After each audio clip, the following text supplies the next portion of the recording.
She's intensely private, yet her own story reads like a fairy tale.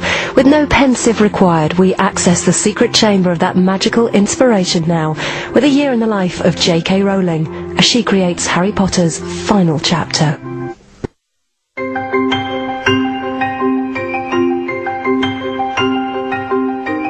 It's November 2006. J.K. Rowling is working in secret on the final chapters of Harry Potter and the Deathly Hallows in a hotel room in Edinburgh.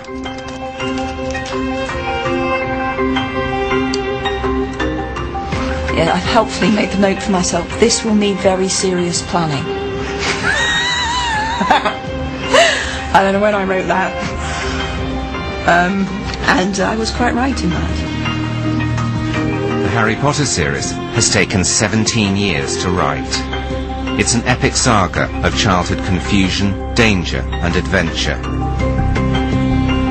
But it's more than just a children's story. Behind the witchcraft and the wizardry lies an intensely moral fable about good and evil, love and hatred, life and death. My name is James Runcie. I'm a writer and a filmmaker, and I want to find out the secret of J.K. Rowling's success. How has she done it? And where has it all come from? You look really nice, Jem. Oh, thank you.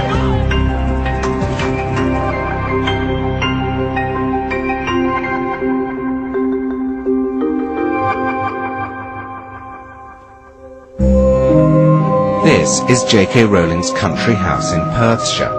Once inside, I decided to start the film by asking a few direct questions. What's your favourite virtue? Courage. What vice do you most despise? Bigotry. What are you most willing to forgive? Gluttony. What's your most marked characteristic? I'm a trier. What are you most afraid of? Losing someone I love. What's the quality you most like in a man? Morals. What's the quality you most like in a woman? Generosity. What do you most value about your friends? Tolerance. What's your principal defect? Short fuse. What's your favourite occupation?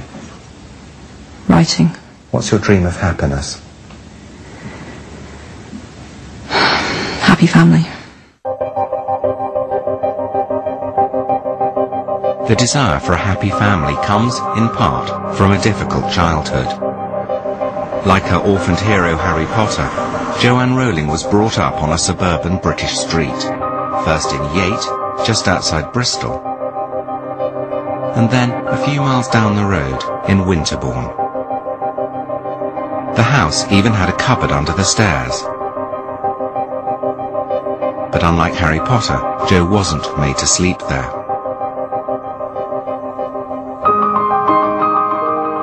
She shares the same birthday as Harry Potter, the 31st of July. And together with her sister Di, endured similar childhood economies. What were your haircuts like? Oh, that's just wrong. They were terrible. Now, honestly, this is terrible. child abuse. They were terrible. I don't want to show it though. I've got it here. But that's not that. Look at my fringe. I don't think anyone can stomach that for long. If you're wondering, Jo is the one on the right. If you weren't used to cutting hair, wouldn't you approach it in a gentle, slow manner? Wouldn't you go to a hairdresser? Well, maybe they could, but wouldn't you just cut it slowly and not attack it like a hatchet? I do think you'd come. Mine was always crooked, always. Did you wear similar clothes? Oh God, yes. Different colours. Yeah, you always had pink, and I always had blue.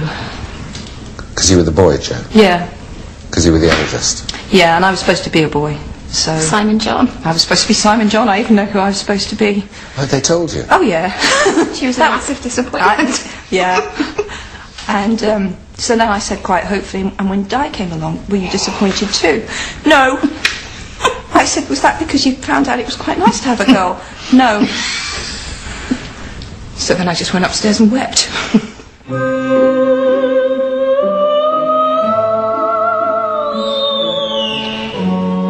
Jo was 9 years old, the family moved to a village outside Chepstow, on the edge of the Forest of Dean.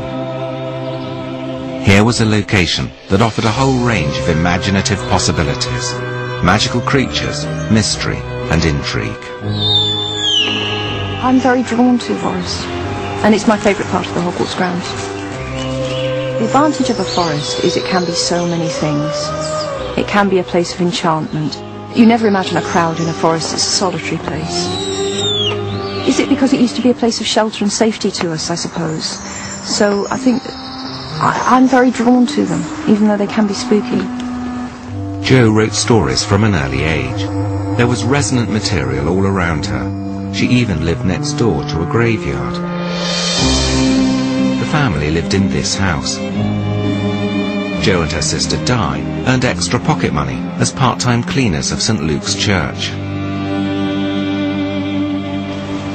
I cannot overstate how cold it got in this church in winter when we were cleaning it. It was freezing for £1 each. It's tragic, really.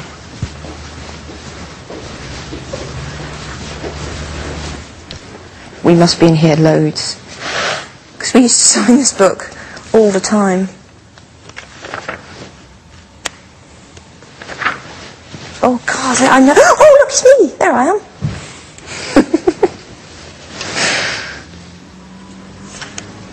Me and Di together.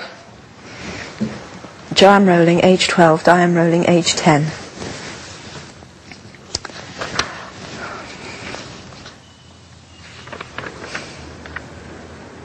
It's a name I stole for Harry Potter. For an unpleasant character as well. Hide the book, lock it away. Forgotten about that. Yes. Jo was the only member of the family to attend church services regularly and was baptised here at the age of 11. Do you believe in God? Yes. I do struggle with it. I couldn't pretend that I'm not doubt-ridden about a lot of things, and that would be one of them, but I would say yes. Do you think there's a life beyond this of some kind? Yes, I think I do. Jo's religious belief and her thoughts about love, death and the afterlife were severely tested when her mother was diagnosed with multiple sclerosis in 1980. I was 15 when she was diagnosed, but we now know that she was showing signs probably from when I was about 10 or 11. She would have odd losses of feeling in limbs, her balance actually was poor for a long time, and then it just got worse and worse, and she decided it was time to visit the doctor, but she wasn't expecting to hear anything. And then, you know, a year of tests and there we were. She had a very virulent form of the illness, and at that time there were no drug treatments at all. They said, well, you've got multiple sclerosis, see ya. The illness was to have a devastating impact on the two girls, particularly as they found their father difficult. One of the reasons Harry Potter is so full of idealised father figures, Hagrid, Dumbledore and Sirius Black, is that Jo's relationship with her own father was far from ideal. I was very frightened of my father for a very long time, but also tried, well, it's a common combination, isn't it? I also tried desperately to get his approval and make him happy, I suppose. And then there came a point, quite shamingly late in life, where I couldn't do that anymore. And so I haven't had any contact with my father now for a few years.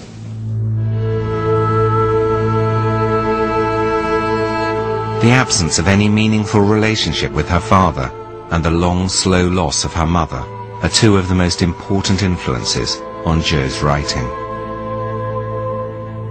Anne Rowling died in 1990. She never knew about Harry Potter or the phenomenal success her daughter was about to enjoy.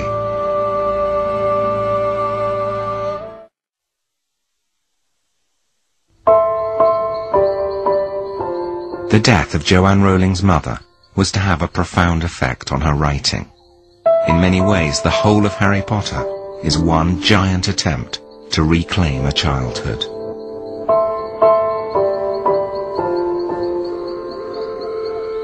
You think the dead we have loved ever truly leave us? You think that we don't recall them more clearly than ever in times of great trouble? I'd been writing for 6 months before she died.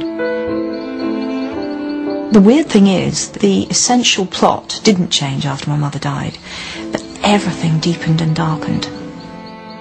Harry was always going to lose his parents, and it was always going to be a quest, really, to avenge them, but to avenge everyone against this creature, this being who believes that he can make himself immortal by killing other people. So that's something I created before she died, but yes, it seeped into every part of the books. I think, in retrospect, now I've finished, I see just how much it informed everything.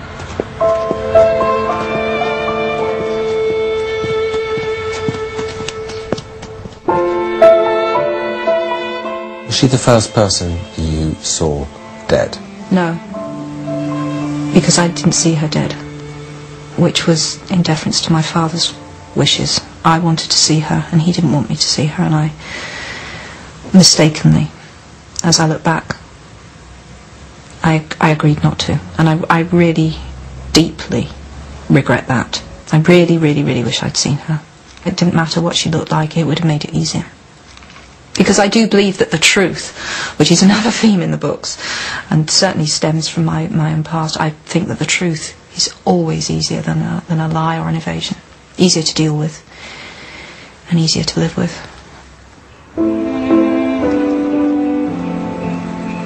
After her mother's death, Jo moved to Portugal to teach English as a foreign language. She married Georges Arantush, a television journalist. Together they had a daughter, Jessica, but the marriage failed after 2 years. Jo succumbed to depression. I'd had a short and really quite catastrophic marriage, and I'm left with this baby, and I've got to get this baby back to Britain, and I've got to rebuild us a life. And adrenaline kept me going through that, and it was only when I came to rest that it hit me what a complete mess I had made of my life, and that hit me quite hard. We were as skint as you can be without being homeless. In other words, we were existing entirely on benefits, and at that point I was definitely clinically depressed. And that's just characterised for me by a numbness, a coldness, and an inability to believe that you will feel happy again, or that you could feel light-hearted again. It's just all the colour drained out of life, really. And I loved Jessica very, very much, and was terrified something was going to happen to her, because I think I'd gone into that very depressive mindset where everything's gone wrong, so this one good thing in my life will now go wrong as well. So it was almost a surprise to me every morning that she was still alive. I kept expecting her to die, or it was a bad, bad time. Jo's depression inspired her creation of the Dementors in the Harry Potter series. Dementors are among the foulest creatures that walk this earth. They infest the darkest, filthiest places. They glory in decay and despair. They drain peace, hope and happiness out of the air around them. Get too near a Dementor, and every good feeling, every happy memory will be sucked out of you. The Harry Potter books may be located in an alternative fantasy world, but they're filled with the pain and dilemmas of real life. They address serious moral questions about the nature of trust, loyalty, integrity, and the need to make a stand against evil.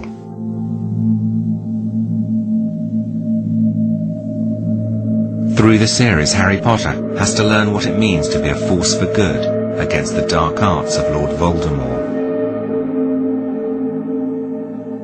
I think we all understand what an act of evil is, and Voldemort qualifies extravagantly for acts of evil. He's killed not out of self-defense, not to protect, not for any of the reasons that we might all be able to envisage it, or most of us could envisage ourselves killing in certain extreme situations if people we loved were threatened or in war. He's killed cold-bloodedly, sometimes for enjoyment, and for his own personal gain. I call that evil. And yes, at the end of the book you have a clash of two utterly, utterly different, again, for want of a better word, souls. One that has been maimed and has become less than human, because to me human includes the capacity to love, and Voldemort has deliberately dehumanized himself.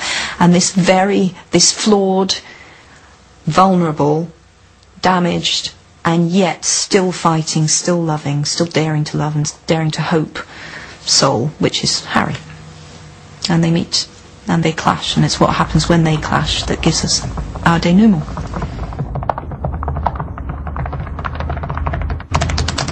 Jo locks herself in the Balmoral Hotel, Edinburgh, to work on the crucial final chapters of Harry Potter and the Deathly Hallows.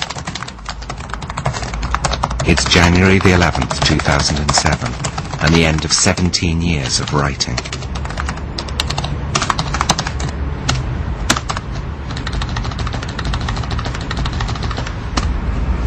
Yeah, I think I've finished.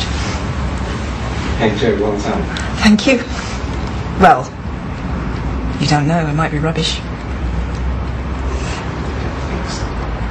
Some people will loathe it. They'll absolutely loathe it. But the thing is, that's as it should be, because for some people to love it, others must loathe it. That's just in the nature of the plot. Some people won't be happy because what they wanted to happen hasn't happened. And to an extent, there's so much expectation from the hardcore fans that I'm not sure I could ever match up to it. But I'm actually really, really happy with it. So it's very odd to think that this will be broadcast after loads of people have read it, and people may right now be throwing things at the screen. But I'm really happy with it. I like it, and I don't always feel like that. Jo puts on the page numbers, saves the document, and plays Lily Allen's Smile.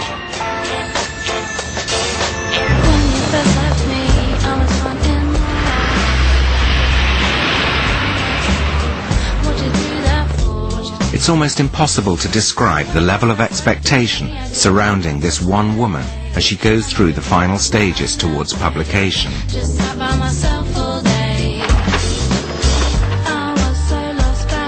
The process all seems so normal, almost boring. But this is now the most valuable manuscript in publishing history. She takes it in person to her agent Christopher Little in London. The handover is at Heathrow Airport at 10:43 on Friday the 12th of January 2007. The manuscript is taken to Jo's editor. After she's read it, she goes through it page by page, checking that every loose end is tied up.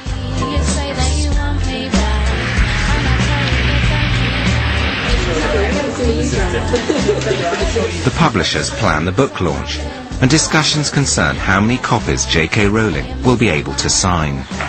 A signing that will happen at midnight on publication day, but this will be about somewhere between, well, about 2,000 children for argument's sake. Jo's agreed to sign for 8 hours. Yes, from midnight to... You can't get that many people in anywhere. Everyone here is forbidden to reveal anything about the plot to anyone. We want everybody to get the book at the same time, and then everybody will know what happens at the same time, depending on how fast they read, of course. So you're not going to tell me what happened? I'm not going to tell you what happens. Can't tell you what happens. Be shot. Would you lose your job if you told me what happened? I can't tell you. Well, Mr. Potter, the whole thing starts with the tale of the three brothers. On April the 23rd, Stephen Fry records the audiobook. The stuff was quite disgusting, as though someone had liquidized bogey-flavoured every flavour beans. He poses with Jo for photographs. The big eyes are great, Stephen. Jo, keep engaged. Yeah.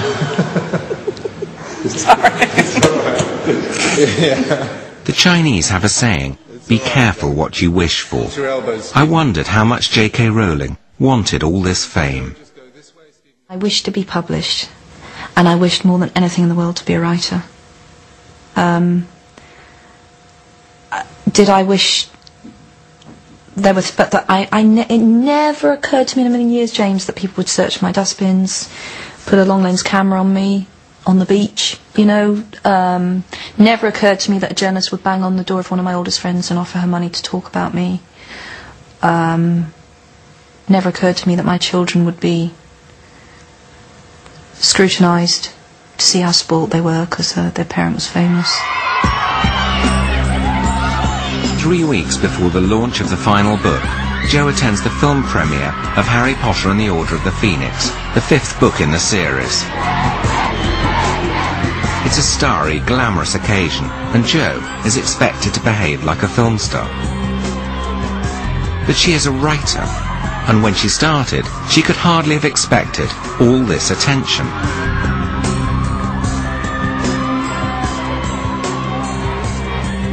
What about the razzmatazz and all that stuff? Well, some of it's fun, and some of it's frankly horrible. The fun bits are when you get to talk to people who have read your books. That's always great. What I find difficult is the kind of stagey midnight moment business. Because I'm not very good at it. I don't think that makes me a better person because I'm not good at it, I hasten to add, but I'm not good at it. I'm not a natural ta-da kind of person. I get all uptight about having to do that sort of stuff, and I feel like a prat. People definitely expect you to be visibly enjoying yourself. And I think Quentin Crisp said that was the secret to being good on television. Just look happy to be there. And I haven't always looked happy to be there. In fact, sometimes I've looked bloody miserable to be there.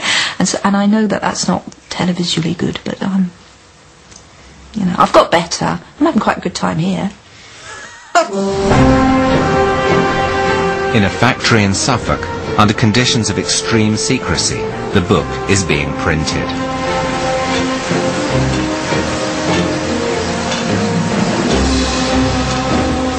So far, the Harry Potter series has sold 350 million copies in 65 different languages. The conclusion to the series is about to become the fastest-selling book in history.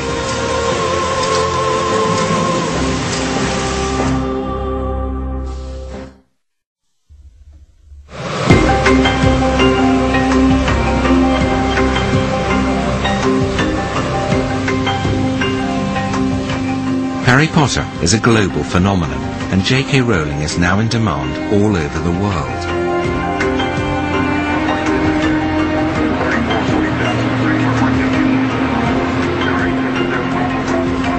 It's clearly a story with a happy ending.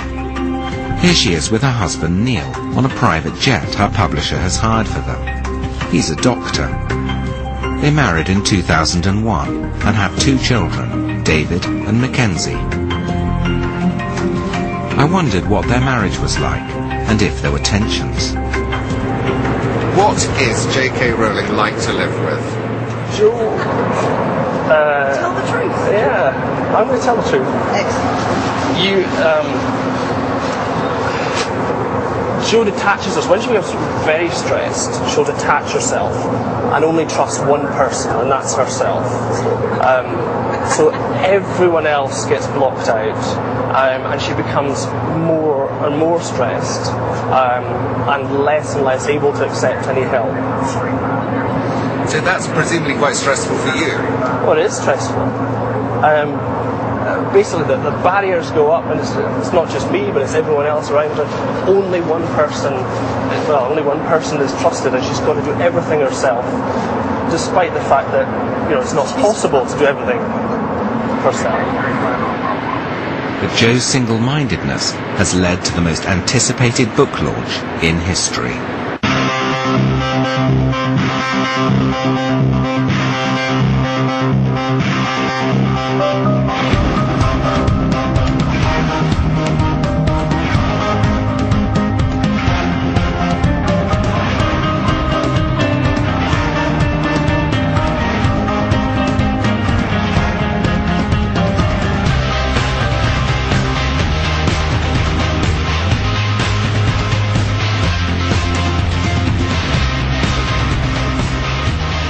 July the 20th, 2007, at the Natural History Museum in London, 1,700 people, picked out of a lottery of 90,000 applicants, await J.K. Rowling's arrival. Millions of fans are waiting for this book all over the world. How do you deal with that level of expectation? It swings between, on this book, thinking, it's the best I can do, it's how I always planned it to end, so that's going to have to be good enough. And occasionally you think, how can I ever live up to this? 2 hours to go. Jo's in her car on the way to the launch. I can't believe I'm here. I'm even more excited than I thought I would be. Jo, queuing in Piccadilly 2 days ago from Belgium. I also really, really want a cigarette right now. And when I said that to Neil, he said, have you got one? And I should have done, but then I would have been hooked. Tomorrow I'd have gone out and bought 20. I can't smoke.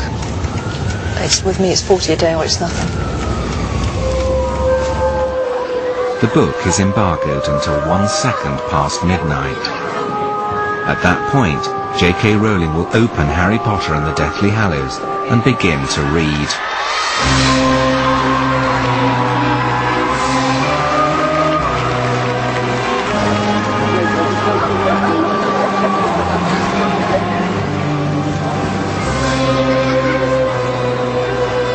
The countdown takes place worldwide.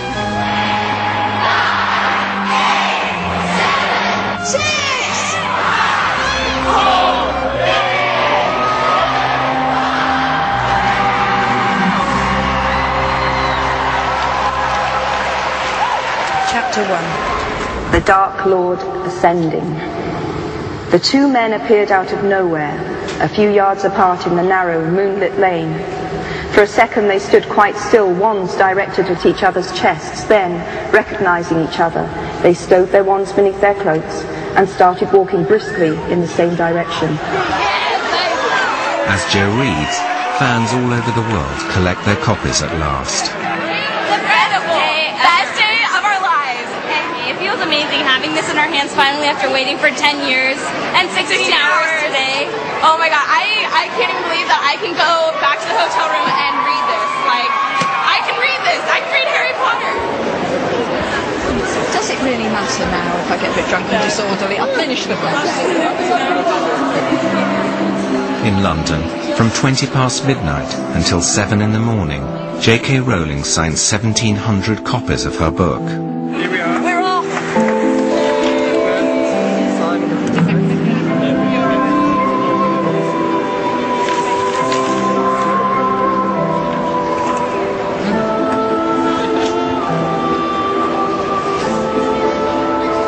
Do you know what Hugo? You will find someone who is called Hugo in this book.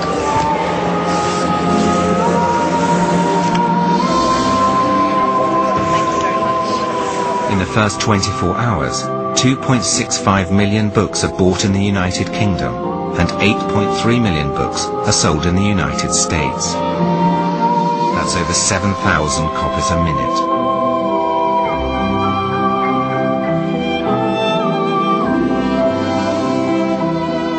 What readers find at the end of the last book is that this has been a story about the redemptive power of love.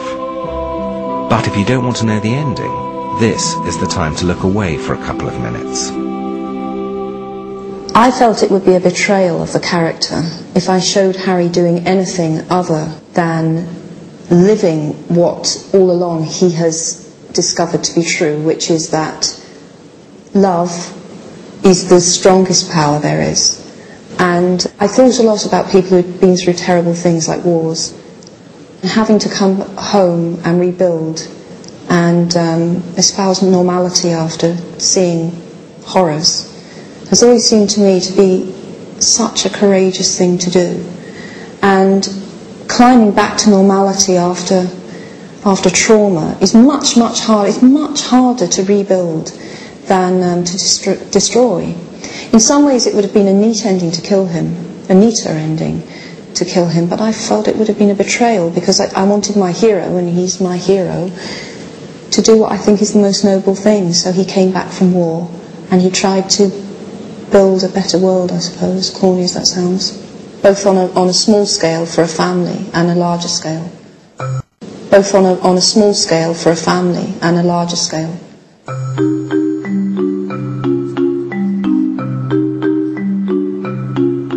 Jo ends the series by giving Harry a family. She's worked out the future of all the surviving characters and draws out a family tree for the Potters and the Weasleys. Victoire, who's in the epilogue, she is so named because she was born on the anniversary of the battle that finished it all, which is the 2nd of May, if anyone's been paying attention. And then Charlie had children or married. Is he gay? Dumbledore's gay. But I told a reader that once and I thought she was going to slap me. But I always saw Dumbledore as gay. No, I don't think Charlie's gay. Just more interested in dragons than women. Percy married Audrey. Don't you think that's a very Percy-like wife's name? And they had Molly and Lucy. And then Fred, poor Fred, died in 1997. And then George, a lot of readers asked me, was George all right? And of course he wouldn't be all right, would he? That's the reality. I can't. But I think that he married Angelina, who was actually Fred's ex. So you can. Maybe it's a bit unhealthy, but I think that they would have been happy, as happy as he could be without Fred. I think he really would have felt like part of himself died. And then there's Ginny, who marries Harry. And Ginny marries Harry, and they have James, Sirius, godparents Ron and Hermione. They have Albus Severus, who's the one I'm most interested in. And then third, Lily Luna, for their dear friend. And what happens to Luna? Oh, Luna marries Rolf Scamander, who is the grandson of a great naturalist, so they'd have a very interesting life, globe-trotting and looking for weird animals. But I think she'd have twin boys. But later, that would be much later in this lot, who all settled down earlier. And are they happy? Yes, I think so. My lot are all happy. The twin boys have got names too. Lorcan and Lysander. If that's all right with you? Very Shakespearean. I can't help it. You know what it was like? It was like running a race and you get to the finishing line and you're running too fast to stop, so I do know what happened afterwards, and I couldn't stop my imagination doing that. So I know this sounds an awful lot of detail to go into for your own satisfaction and not because you're planning to write more books, but that's just how it was. I couldn't stop. I had to know what happened next. Well, you always have to know more than you put in, don't you? Yeah. And I carried that on into another generation, but yes, So all of that could be another book. Yeah. Don't. No, can't be. No, I think it would. You've got. No, I think it's definitely time to stop. Time to stop now. It gives me a certain satisfaction to say what I thought happened and to tell other people that, because I would like my version to be the official version still, even though I've not written it in a book, because it's my world. But no, I don't want to write any more Hogwarts books.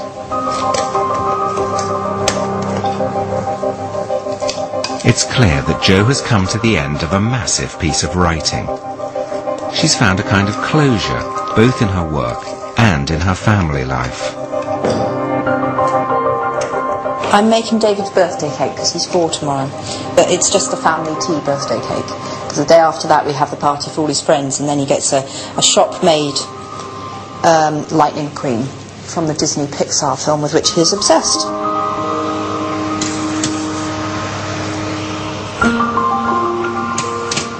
Baking really reminds me of my mother. She made fantastic cakes, so that really makes me feel like I'm doing the proper motherly thing when I'm making birthday cakes. And David really likes my cakes, particularly. Did you grow up with the smell of baking? Yeah, my mum was a good cook, but she didn't get to stretch her wings much because my father greatly mistrusted foreign food. But on cakes and buns and bread, she was fantastic.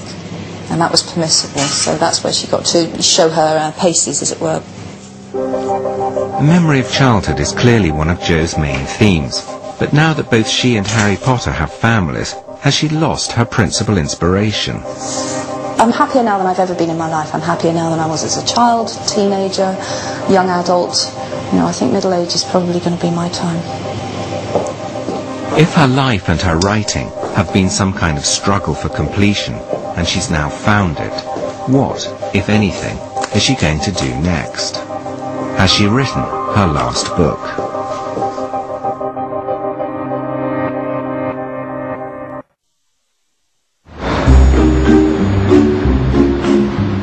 The Caledonian Hotel, Edinburgh.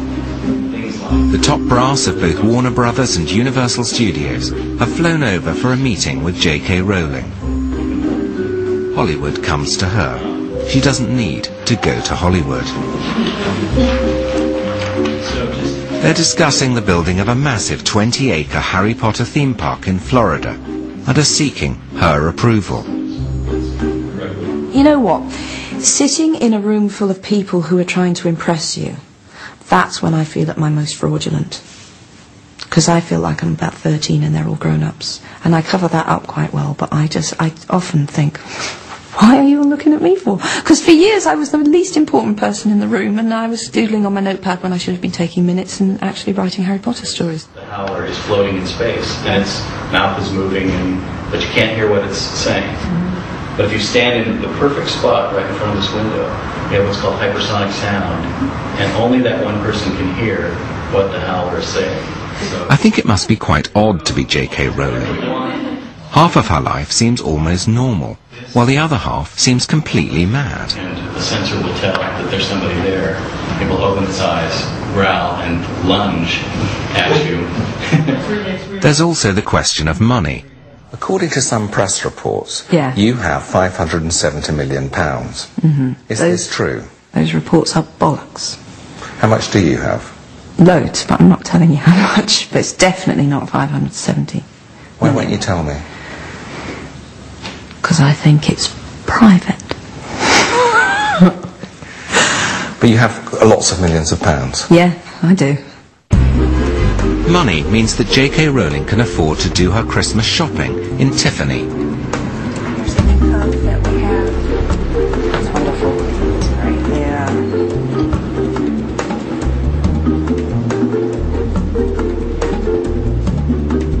She also allows herself one particular indulgence. Shoes.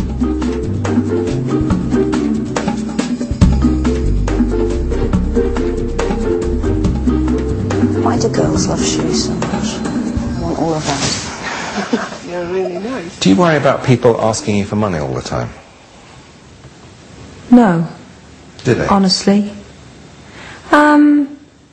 Strangers write to me and ask for money. A lot.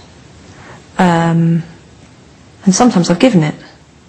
But with people that I know, it does change your relationships. Anyone who says differently is a fool or a liar. It does add a dimension to your relationships when your status changes initially, I think. But now, as time's gone on, I think my friends have made an adjustment and I've made an adjustment. And my experience is that your best friends are happy to take in the spirit that it's given, and you know, we can all relate pretty much as we ever did. Do you worry that people at some point are going to ask you, though? Is it like a sort of shadow in a conversation? You think, I bet they're going to ask me for money? No, definitely not. Definitely not. I don't walk around at all thinking that everyone wants to get a bit of money from me. Are you leading up to touching me? Do you want a loan?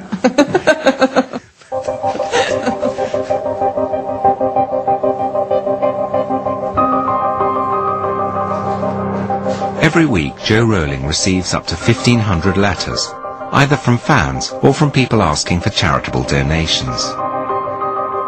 That's over 75,000 letters a year.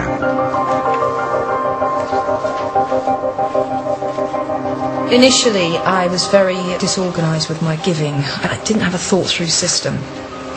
And again, that was becoming a bit overwhelming as well. So I have a charitable trust now. And we've refined the objectives of the trust, which was a very useful exercise. So the trust, it does multiple sclerosis research, and that's one side of what it does. And then it mainly targets projects, large or small scale, that are to do with the alleviation of social deprivation, with a particular emphasis on women's and children's charities. As we discussed. Yeah. So I'm saying okay to that point, not to the other point. Okay. I become very angry when it comes to issues concerning social deprivation and social exclusion. And I become most irritated and angry by people who have really no idea how it feels to exist in poverty and how disadvantage casts an sometimes irreparable blight over people's lives. And I'm aggravated to real fury by the fact that there is a section of our society that can't join the dots and doesn't see how issues that affect even them, their safe lives, such as crime and drugs, things that touch the middle classes, have their roots often in terrible injustice.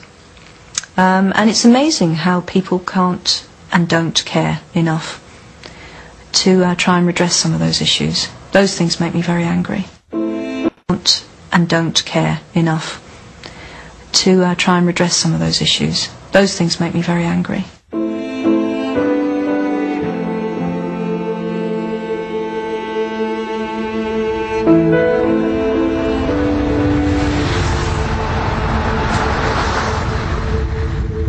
Jo Rowling has given away millions of pounds.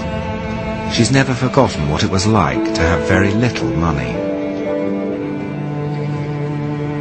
Amidst all the fame and the trappings of success, it's probably quite easy to lose sight of who she was when she started out.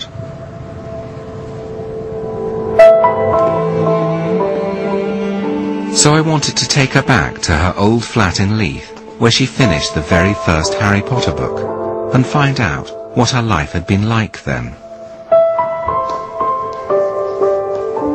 It's only a few miles from her main house in Edinburgh. But this is the first time she's been back.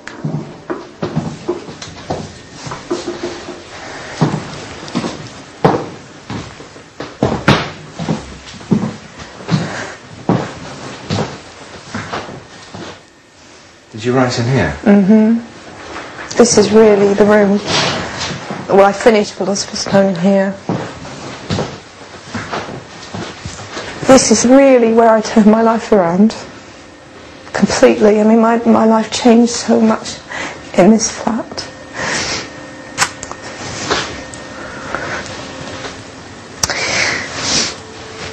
I feel I really became myself here, in that everything was stripped away. I'd made such a mess of things, but that was freeing. So I just thought, well, I want to write, so I write the book. And what is the worst that can happen? It gets turned down by every publisher and written, big deal. So, you know, it's really back to the wall time here. My bedroom's a lot, my bedroom, the bedroom is a lot tidier now. God, that's much. This was a tip when I lived here. Oh look, Harry Potter books. Now that's really freaky.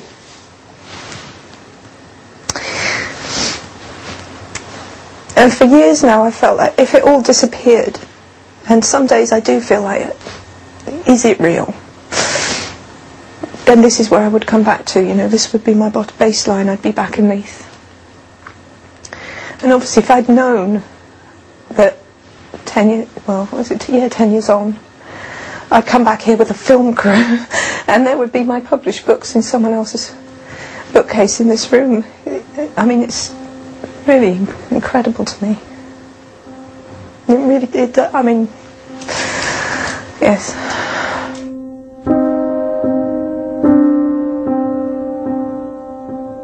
Because it's such a well-worn part of my story now, it's a big yawn to hear how I wrote it, as though it was all some sort of publicity stunt I did for a year. But it was my life, and it was very hard. And I didn't know there was going to be this fairy tale resolution. And I'm coming back here is just full of ghosts.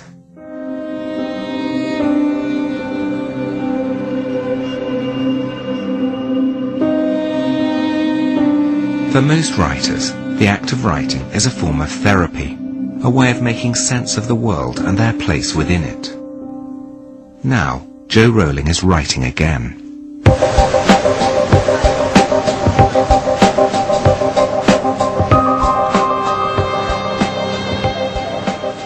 So, Jo, what are you writing now?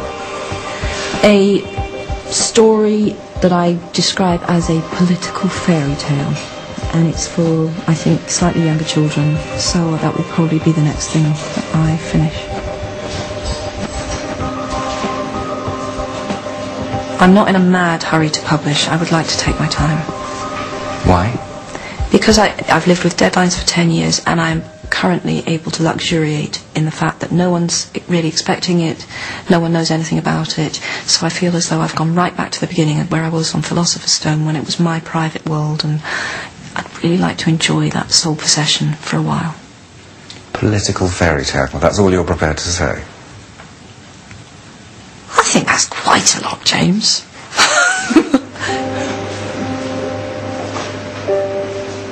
It's the end of a year of filming. There are just a few more questions I want to ask. When were you happiest? Hospital for the birth of each of my children, and Venice last year with Neil. What's your biggest regret? That I didn't keep my mother on the telephone longer the last time I spoke to her.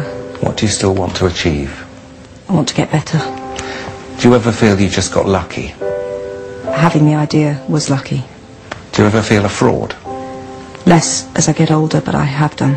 What keeps you going? I'm a born trier. Why do you still write? Because I love it and I need it. How would you like to be remembered?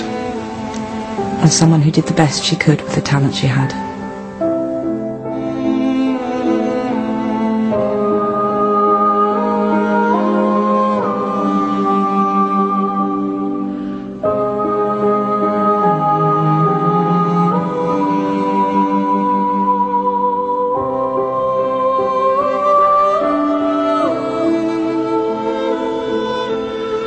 Sarah could do with some magical intervention, as she may not have won the battle with her evil brother quite yet. Coronation Street is next here on ITV1, followed by an emotional farewell to the town's much-loved Bobby in Heartbeat at 8.